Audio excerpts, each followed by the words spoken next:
तो जो दास आज कंसेप्ट क्लियर करने जा रहा है कि आपको वो स्थान मिला, आपको तत्व ज्ञान मिला, तो आप कितने शुभ संस्कारी प्राणी हो। सभी बहन भाई बुजुर्ग बेटी माई बाई सभी जो यहाँ पहुँचे, चाहे कोई दुख में आ रहा है, चाहे कोई ज्ञान समझ के आया है, या किसी भाई बहन के कहने से इस पवित्र स्थल पर पहुँचा है, तो यहाँ आने के बाद अपने आप इस रंग में रंग ही जाता है। एक दो बार सत्संग सुनने के बाद आज सब बुद्धिमान समाज है, तो जो प्रसंग चल रहा है हम उसी पर आते हैं। तो इन्होंने ब्रह्मा जी से प्राप्त उस ज्ञान के आधार से चुनक ऋषि ने तप सेलेक्ट कर लिया और वेदों से ओम मंत्र, तो गीता अध्याय नंबर 7 के श्लोक नंबर 18 में कहा है कि ये ज्ञानी आत्मा हैं तो उदार मीन समर्पित हैं परमात्मा के लिए। हजारों वर्षों तक तप किए, साधनाएं की, सूख कर काटा हो गए, प्रवाह नहीं की, चाहे जान भी जाओ परंतु परमात्मा मिले मोक्ष हो। लेकिन किक्कर बबूल का बीज बो के और आम की आस करना महामूर्खता होती है। इसी प्रकार इन ऋषि महर्षियों ने ओम नाम का जाप ये बबूल का बीज बोया, हठ योग करना भी ये बबूल का बीज है।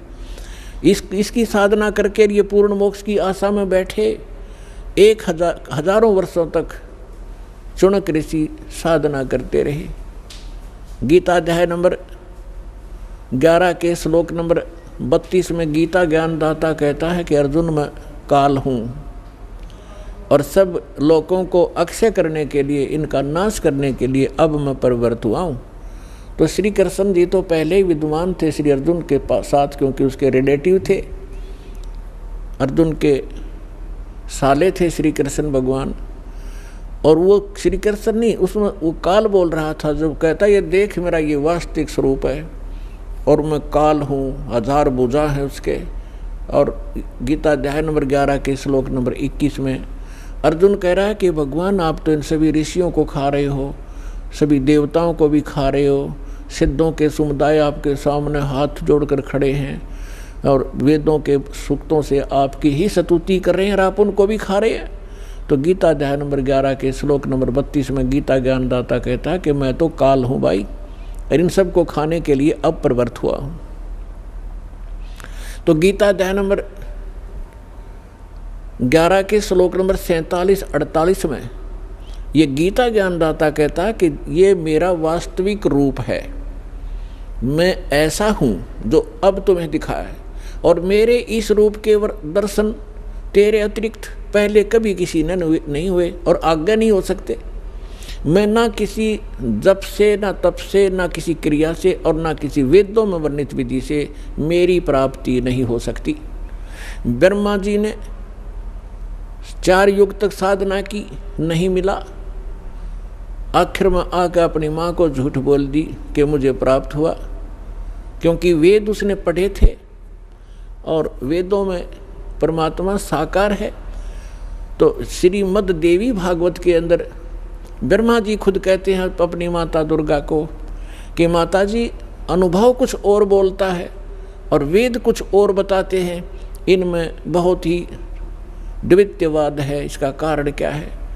तो दुर्गा को उस काल ने धमका रखा है कि खबरदार जब मेरी किसी को भी तूने जानकारी दे दी, मैं गुप्त रहूँगा और मेरा भेद किसी को नहीं बता देगी। तो उसके डर से देवी उसको गोलमोल कर देती है कि मैं ही सब कुछ हूँ, मैं ही ब्रह्म हूँ, मैं ही सब कुछ हूँ, ऐसे गोलमोल कर देती है। फिर भी ब्रह्मा जी कहते हैं कि अनुभव कहता है, अनुभव हम करते हैं तो मिल नहीं रहा, और वेद बताते हो साकार है, एक स्थान पर बैठा है।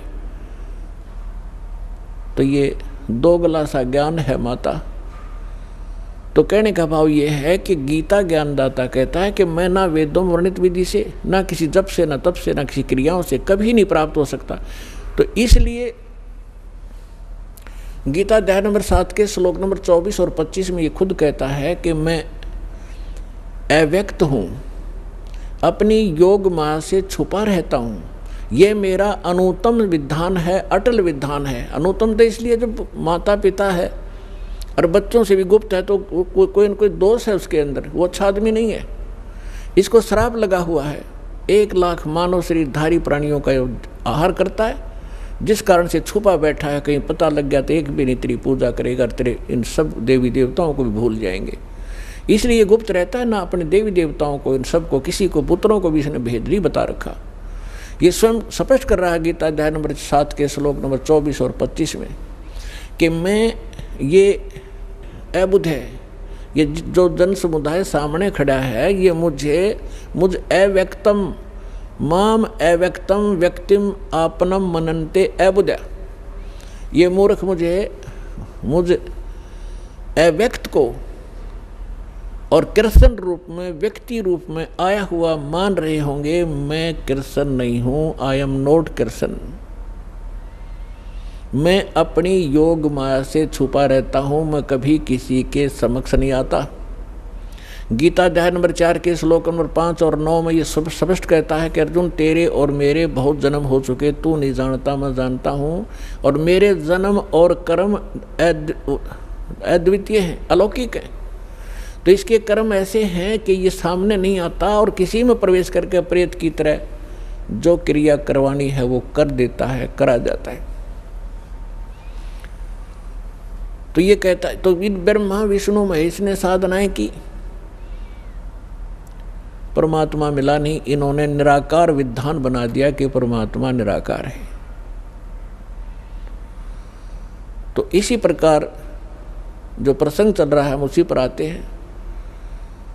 इस चाणक्य ऋषि ने वो साधनाएं प्रारंभ की जो सभी ऋषि पहले से ही डले ढो रहे थे। उससे वो परमात्मा तो मिलना है ही नहीं, ये एटम बम बन जाते हैं, एटम बम। अगस्त ऋषि ने सारे जीवन में डले ढोके एक सिद्धि प्राप्त कर ली, सब सागर पीण की। बता, सारे जीवन को नाश करके उसने एक ये प्राप्त किया कि सब सागर पी लिया। अब इस तत्व ज्ञान के अंदर परमात्मा ने क्या बताया है, अब आपको उस परमात्मा का दिया हुआ कुछ ज्ञान बीच में सुनाएंगे, क्योंकि आप एक विद्यार्थी हैं और पूरे वर्ष में ये पूरा कोर्स दास ने आपका करवाना होता है। 3 दिन का सत्संग इसीलिए रखा है कि प्रत्येक सत्संग में श्रद्धालु भी बदल जाते हैं और श्रोता भी जो लगातार सुन रहे हो तो अच्छी बात है। इसलिए धीरे धीरे सारे ही ज्ञान के ऊपर विवेचन किया जाता है। अब जैसे ये सिद्धियां क्या है, ये जीवन नाशक इस प्राणी की सबसे बड़ी दुश्मन है। इससे प्रभुता आ जाती है और अपनी ही, जैसे पहले बैटरी चार्ज करी फिर वह ख़त्म कर दी, रह गया जैसे का तैसा। जैसे इन सिद्धियों को परमात्मा ने ऐसा बताया है कि जैसे आप देखते हो वर्षा के मौसम में अन्य चींटियां होती हैं बगैर पंखों की होती हैं, और उन्हीं चींटियों के बिलों से कुछ पंखों वाली चींटियां निकलती हैं और वो उनके अंदर परमात्मा होती हैं, क्योंकि वो उड़ नहीं सकती दूसरी चींटियां और वो उड़ जाती हैं आकाश में। तो वो यूँ सोचे हैं कि ये तो भगवान से मिल ली, क्योंकि ये तो उड़ जाती हैं आकाश में। और वो आकाश में जैसे आजकल आप देखते हो मौसम वर्षा का है तो चींटियां निकलती हैं पंखों वाली कीड़ियां, और कहाँ जाती हैं, या तो दीपक पर जाकर जल कर मर जाएंगी, या फिर बल्लभ के चारों तरफ घूमती रहेंगी। थोड़ी सी देर में उनकी पंख टूट जाएंगी, कट कर नीचे पड़ जाएंगी और वो चिट्टी की चिट्टी रह जाएंगी। इसी प्रकार ये जो साधना करते हैं, गलत साधना करते हैं, शास्त्र विधि को त्याग कर जो मनमाना हठ योग आदि करते हैं, अन्य जाप मंत्र अनुष्ठान करते हैं, उनसे उनमें सिद्धियां आ जाती हैं। और आम मानव से वो जैसे आकाश में उड़ जाना, जल के ऊपर ऐसे चलना जैसे थल पर चलते हैं, सब समुद्रों को पी लेना, इस तरह के जो ये कलाबाजी इनमें आ जाती है, तो आम मनुष्य न्यू सोचे न भगवान मिल गया। अब परमात्मा कहते हैं डम्ब करें डूंगर चढ़ेंगे अंत झिन्नी झूले, जग जाने बंदगी करेंगे बोवें सूल बबूले। अब परमात्मा कहते हैं कि हमारी इस साधना से जो हम आपको प्रदान करेंगे, इससे आपको 24 सिद्धियां आ जाएंगी। यहाँ की तो 8 सिद्धि हैं और उन्हीं के अंदर ये लटपट होकर अपना जीवन नाश कर जाते हैं। परमात्मा कहते हैं जो साधना हम आपको बताने जा रहे हैं, इससे आपको 24 सिद्धियां प्राप्त हो जाएंगी, लेकिन एक भी प्रयोग मत कर लेना, नहीं तुम्हारे लिए विष का काम करेंगी। अपने आत्मा सिद्धि का अर्थ होता साधना की सफलता। हम इन सिद्धियों जो हमारे अंदर आएंगी, हम इसको डिपॉजिट रखेंगे, एक पावर बनेगी, और जो अन्य मंत्र हम आपको दे रहे हैं उससे आपकी आत्मा इतनी चार्ज होगी, इन्हीं के सहारे, इनकी भक्ति की शक्ति से हम सतलोक जाएंगे। यदि हमने यहाँ खराब कर दी तो हम आगे जा नहीं सकते, हमारी सारी पूंजी नष्ट हो जाती है। तो क्या बताते हैं, शब्द महल में सिद्ध 24, अंश बिछोड़े विश्वे 20। कहते हैं हमारे जो मंत्र में, शब्द में 24 सिद्धियां आ जाएंगी आप में, और यदि आपने इनका प्रयोग कर लिया, आपकी वाह वाह हो जाएगी। किसी का दाढ़ा ला दोगे वो ठीक हो जाएगा, आपकी भक्ति नष्ट हो जाएगी। या आप देखते हो पुराने किसी नगर में कोई किसी चीज़ का दाढ़ा लगाता है, उनका दादा लाई है कि वो दूसरा लगाना शुरू कर देता है। ये पूर्व जन्म के पुण्यकर्मी प्राणी थे और पहले भी इन्होंने ऐसे बैठा लिया, अब दोबारा थोड़ी बहुत पूंजी बची थी, वही झाड़े ला कर नाश कर जाएंगे। तो इसलिए हमने चौकस होना है, थोड़ा बुद्धि से काम लेना है। झाड़ा लाने से बात नहीं बनेगी, उसको अपना इस परमात्मा से जोड़े, वो भी अपना धन इकट्ठा करे, आप भी करो। क्या बताते हैं, शब्द महल में सिद्धि 24, अंश बिछोड़े विश्वे 20।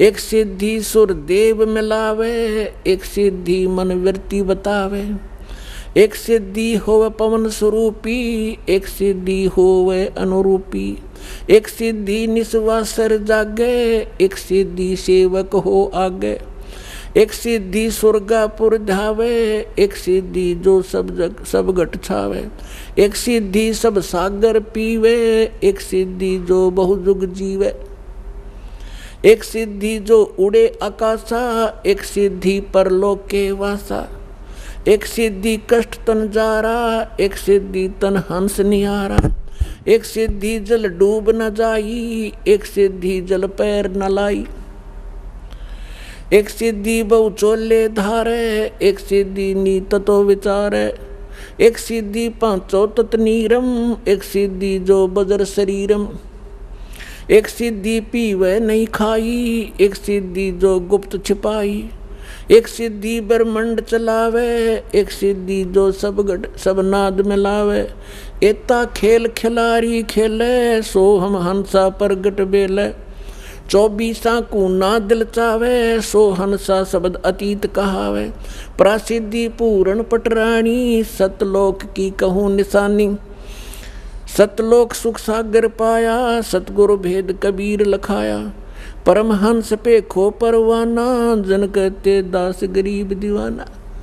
अब आदरणीय गरीबदास साहिब जी गांव छुड़ानी जिला दद्दर वाले, इनको परमेश्वर मिले थे स्वयं आकर के गांव छुड़ानी के जंगल में, खेतों में, जहां ये अपने अन्य सहयोगी साथी ग्वालों के साथ, अन्य पालियों के साथ वहाँ गौ चरा रहे थे। 10 वर्ष के बालक थे और परमात्मा का विधान है जो ऋग्वेद मंडल नंबर 9 सूक्त 86 के मंत्र 26 और 27 में, ऋग्वेद मंडल नंबर 9 सूक्त 82 के मंत्र 1, 2, 3 में, ऋग्वेद मंडल नंबर 9 सूक्त 54 के मंत्र 3 में, ऋग्वेद मंडल नंबर 9 सूक्त 20 मंत्र 1 में, ऋग्वेद मंडल नंबर 9 सूक्त 1 मंत्र 8 और 9 में, ऋग्वेद मंडल नंबर 9 सूक्त 94 के मंत्र 1 में, ऋग्वेद मंडल नंबर 9 सूक्त 95 के मंत्र 2 में, ऋग्वेद मंडल नंबर 9 सूक्त 96 96 के मंत्र 16 से लेकर 20 में और भी अनेक स्थानों पर यह स्पष्ट किया है कि परमात्मा ऊपर के लोक में रहता है और वहां से सह शरीर गति करके आता, चल कर आता है। अच्छी आत्माओं को मिलते हैं, उनको तत्व ज्ञान से परिपूर्ण करते हैं, परिचित कराते हैं और यहाँ वो परमात्मा आकर के कवियों की तरह आचरण करते हैं। अपने मुख कमल से बोल बोल कर वो यथार्थ ज्ञान उच्चारण करते हैं, जिस कारण से वे प्रसिद्ध कवि की भी उपाधि प्राप्त करते हैं। तो पुण्यात्माओं, इसी आधार से वो परमेश्वर इस कलयुग के अंदर गांव छुड़ाने जिला झज्जर हरियाणा प्रांत में आदरणीय गरीबदास साहिब जी उस अच्छी आत्मा, नेक आत्मा, दृढ़ भक्त को मिले, सतलोक लेकर गए और सब ब्रह्मांडों से परिचित कराया। ब्रह्मा विष्णु महेश के लोक दिखाए, धर्मराज का लोक दिखाया, नरक और स्वर्ग दिखाए, देवी देवताओं की सतीथि दिखाई और ये पितृभूतों का लोक, जो पितृलोक, वो दिखाया। फिर काल जहाँ 1 लाख मानव शरीरधारियों को भून कर खाता, वो तपतशिला दिखाई। फिर 11वां द्वार पार करके अक्षर पुरुष के लोक में 21 7 संग ब्रह्मांडों को पार करके फिर भंवर गुफा से होते हुए 12वां द्वार पार करके सतलोक में पहुँचे, जहाँ परमात्मा का निज स्थान है और आप और हम सभी वहाँ रहा करते थे। वहाँ आपके आज भी ज्यों के तो महल बरकरार हैं, आपका बहुत बड़ा स्थान है, हरे भरे वहाँ पर फलदार वृक्ष हैं, सदाबहार वृक्ष हैं और वहाँ किसी चीज़ का भाव नहीं, वहाँ जन्म मृत्यु नहीं होता, वहाँ पर वृद्ध अवस्था नहीं है, वहाँ मृत्यु नहीं है। आपका ज्यों का तो परिवार जुड़ेगा। जैसे अब आपके शरण में, आपके घर पर जितने भी आपके बच्चे जन्म लेंगे वो आपकी पुण्य आत्मा होंगी और आप पहले वहाँ चले जाओगे। इसी प्रकार से वो, इसी साधना से वो भी आपके पास वहाँ पहुँचेंगे और आपका फिर ज्यों का त्यों एक परिवार जुड़ेगा। अपने आत्माओं, जिस लोक में आप रह रहे हो, यो लोक रहने का है। हमारी इस काल ने घनी भांग प्या रखी है और हम इसी में मस्त, हमने ज़्यादा दिखाइए नहीं देता। अब आपका परिवार है, आपके बच्चे हैं, रिश्तेदार हैं, भाई बहन, पति पत्नी, आपको कितने प्यारे लगते हैं और जो मकान बनाकर आप आराम से रह रहे हो, कितना अच्छा लगता है।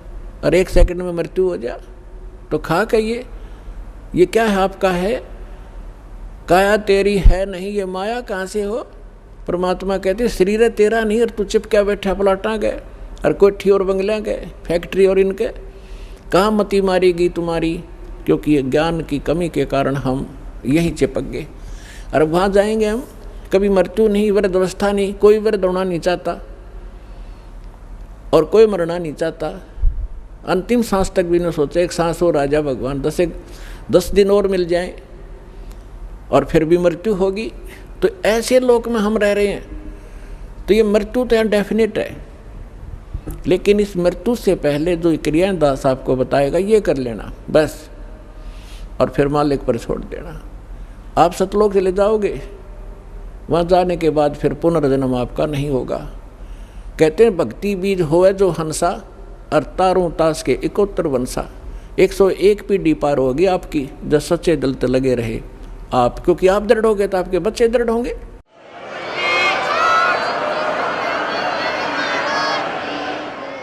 तो गरीबदास साहिब जी को परमात्मा मिले,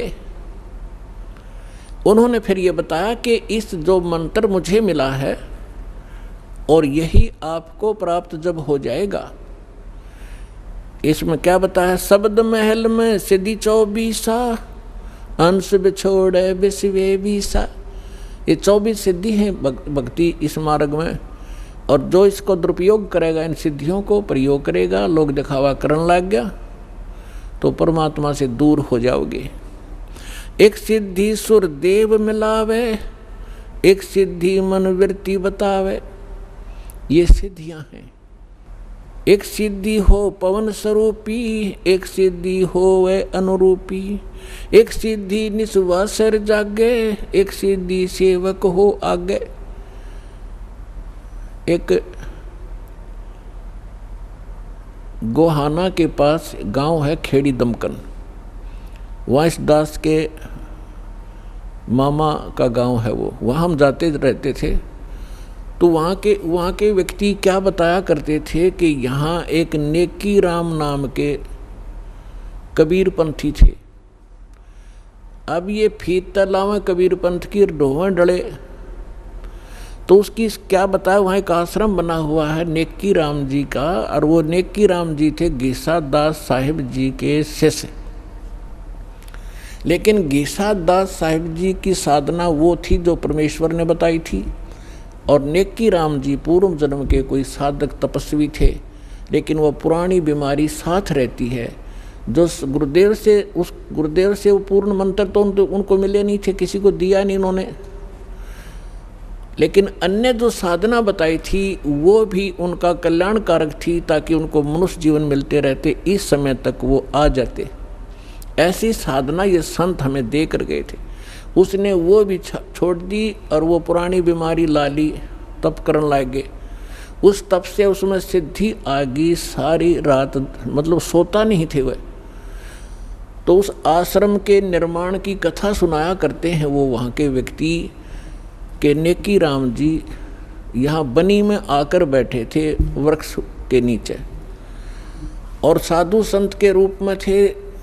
गांव वालों ने देखा, एक दिन देखा, 2 दिन देखा, 10 दिन देखा कि भी महात्मा दिन रात जागता है, सोता नहीं है। एक चर्चा का विषय बन गए।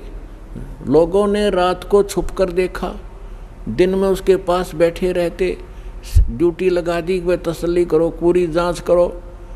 तो उन्होंने 1 महीने तक देखा, वो सोया नहीं। इसी बात से वो महात्मा पाक गया, आश्रम बना दिया और पूजा शुरू होगी। खाकता फिर वो, ये घोड़े सारे दिन रात जागेंगे, मोक्ष हो जाएंगे। तो ये सब बगैर ज्ञान, बिना ज्ञान के हम ऐसे डले ढोरे थे। एक सिद्धि निस्वासर जागे, एक सिद्धि सेवक हो आगे, एक सिद्धि सुरगापुर धावे, एक सिद्धि जो सब गठावे। अब जैसे ये गोपी चंद और भर्तरी जी को हमारे हिंदू समाज में मानते हैं कि ये मुक्त हो गए, ये पार हो गए, पार नहीं हुए, ये ताड़ यहीं पर भटक रहे हैं। जैसे एक सिद्धि सुरगापुर धावे, अब इसी ऐसी सिद्धि हो जाती है इनकी मृत्यु के उपरांत ये स्वर्ग में भी जा सकते हैं और वहाँ से यहाँ भी आ सकते हैं और अपना जीवन नाश ही कर रहे हैं।